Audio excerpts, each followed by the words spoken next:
Today I offer words of counsel for everyone, but especially for you of the rising generation. Primary children, young men and young women, you are deeply loved by the Lord's prophet for our day, President Russell M. Nelson.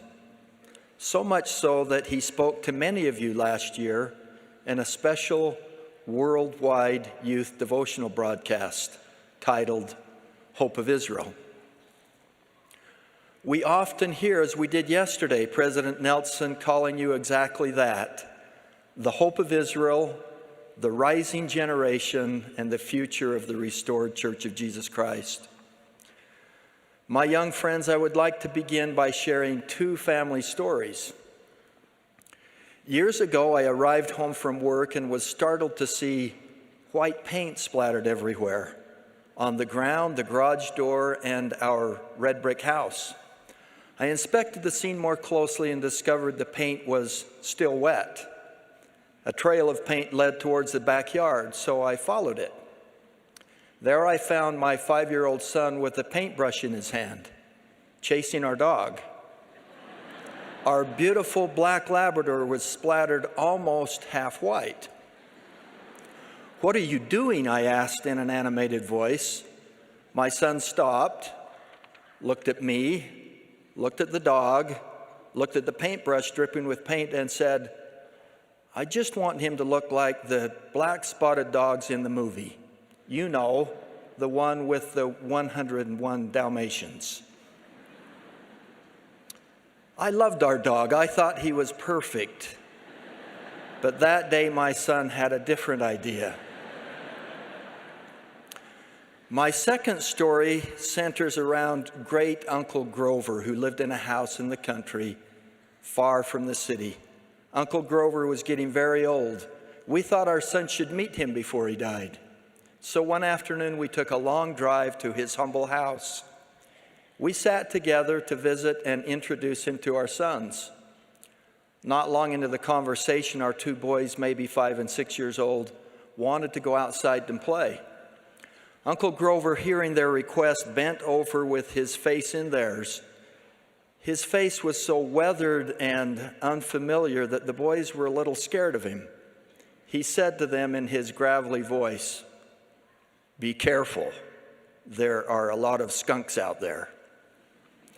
Hearing this, Lisa and I were more than startled. We were worried that they might get sprayed by a skunk. The boys soon went outside to play as we continued to visit. Later, when we got in the car to go home, I inquired of the boys, "Did you see a skunk?"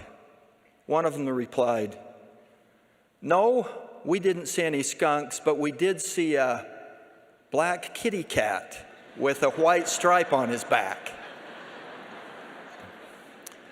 Well, these stories about innocent children discovering something about life and reality may make each of us smile, but they also illustrate a more profound concept. In the first story, our young son had a beautiful dog as a pet. Notwithstanding, he grabbed a gallon of paint and with paintbrush in hand, determined to create his own imagined reality. In the second account, the boys were blissfully unaware of the unsavory threat that they faced from a skunk. Unable to properly identify what they had actually encountered, they ran the risk of suffering some unfortunate consequences. Stories of mistaken identity, presuming the real thing to be something else. In each case, the consequences were minor. However, today, many grapple with these same issues on a much larger scale. They are either unable to see things as they truly are or unsatisfied with truth.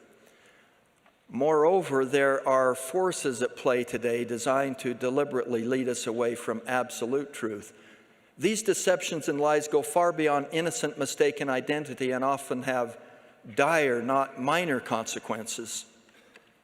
Satan, the father of lies and the great deceiver, would have us question things as they really are and either ignore eternal truths or replace them with something that appears more pleasing. He maketh war with the saints of God and has spent millennia calculating and practicing the ability to persuade God's children to believe that good is evil and evil is good. He has made a reputation for himself, convincing mortals that skunks are just kittens, or that with an application of paint you can turn a Labrador into a Dalmatian.